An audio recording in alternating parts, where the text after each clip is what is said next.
நீங்கள் வந்து small business பண்ணிட்டு இருந்தாலும் சரி, இல்லை இனிமேல் பிஸ்னஸ் பண்ண போகிற மாதிரி இருந்தாலும் சரி, 4வேல உள்ளே போங்க. ஸோ 4வேங்கிறது என்னென்னா, ஒன்று வந்து இன்ஸ்டாகிராமு, இன்னொன்று வந்து காமர்ஸு, இன்னொன்று வந்து இம்போர்ட் எக்ஸ்போர்ட்டு, இன்னொன்று வந்து ஆஃப்லைனு. ஃபஸ்ட்டு ஆஃப்லைன் ஃபோக்கஸ் பண்ணுங்கள், ரெண்டாவது இன்ஸ்டாகிராம் ஃபோக்கஸ் பண்ணுங்கள், மூணாவது வந்து காமர்ஸ் ஃபோக்கஸ் பண்ணுங்கள், நாலாவது வந்து இம்போர்ட் எக்ஸ்போர்ட் ஃபோக்கஸ் பண்ணுங்கள். சேல்ஸை பொறுத்த வரைக்கும் ஒரு விஷயத்தை மட்டும் நம்பி மூவ் பண்ணாதீங்க.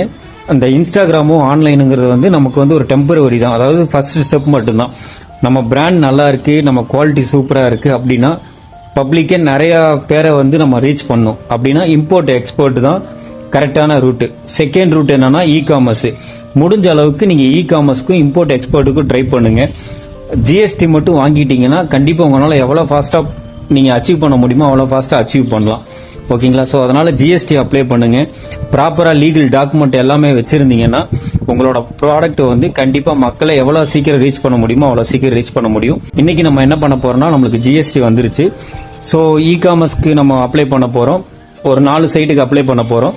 அந்த சைட்டு பாத்தீங்கன்னா ஒன்னு அமேசான், ஒன்னு பிளிப்கார்ட், இன்னொன்னு வந்து அஜியோ. உங்களுக்கு இப்பதான் நான் பிசினஸ் ஸ்டார்ட் பண்ணிருக்கேன், இல்ல பிசினஸ் எப்படி கொண்டு போகணும்னு தெரியல, இல்ல காமர்ஸ்னா எனக்கு என்னன்னு தெரியல, எப்படி போறது அப்படிங்கிறது உங்களுக்கு ஏதாவது டவுட் வந்துச்சுன்னா கண்டிப்பா கமெண்ட்ல சொல்லுங்க. எனக்கு தெரிஞ்ச டீடைல்ஸை வந்து நான் உங்ககிட்ட வந்து ஷேர் பண்றேன். பாய்.